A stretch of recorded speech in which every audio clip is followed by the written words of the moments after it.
Aku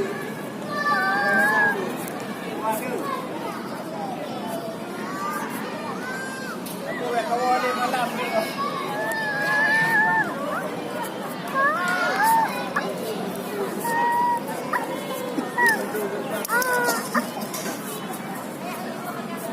Tak buka dia nak sekejap kau.